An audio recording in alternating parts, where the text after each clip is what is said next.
मोठी बातमी आपण पाहतो। या ठिकाणी पोलीस संरक्षण नको असं मनोज जरांगे हे म्हणतायत। मनोज जरांगे पाटील यांचा पोलीस अधीक्षकांना या संदर्भात अर्ज करण्यात आलेला आहे। मनोज जरांगे यांचे सहकारी किशोर मरकड यांनी हा अर्ज दिला होता। आपल्या घातपाताचा कट धनंजय मुंडेंनीच रचल्याचा आरोप त्यांच्याकडून करण्यात आला। मुख्य सूत्रधाराला सरकार चौकशीपासून आणि अटकेपासून वाचवत असल्याचा आरोप जरांगे यांनी पत्राद्वारे केलेला आहे। मुख्यमंत्र्यांनी उपमुख्यमंत्र्यांनी या ठिकाणी धनंजय मुंडे यांना पूर्ण ताकदीने वाचवण्याचा प्रयत्न करत असल्याचा देखील आरोप जरांगे यांनी आपल्या या पत्रामध्ये केलेला आहे।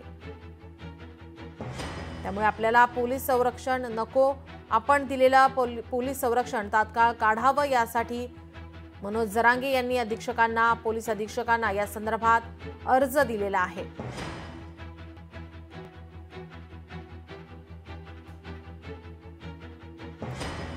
आपल्या घातपाताचा कट हा धनंजय मुंडेंनीच रचलाय। मुख्य सूत्रधाराला सरकार चौकशीपासून आणि अटकेपासून वाचवत आहे असा आरोप जरांगे यांच्याकडून करण्यात आलाय। आता तुम्ही पोलीस अधीक्षकांना भेटून आज एक निवेदन दिलेलं आहे, काय नेमके निवेदन आहे, काय निवेदन म्हटलंय, कोणी दिलं निवेदन?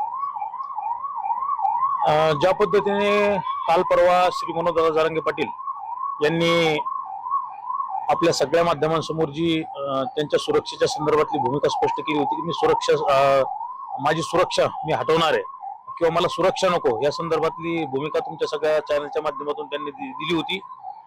त्यानुसार आज पोलीस अधीक्षक साहेबांना त्या ठिकाणी या सुरक्षा हटवण्यात यावी या संदर्भातलं निवेदन मनोज जरांगे पाटील यांच्या मार्फत आपण दिलेलं आहे।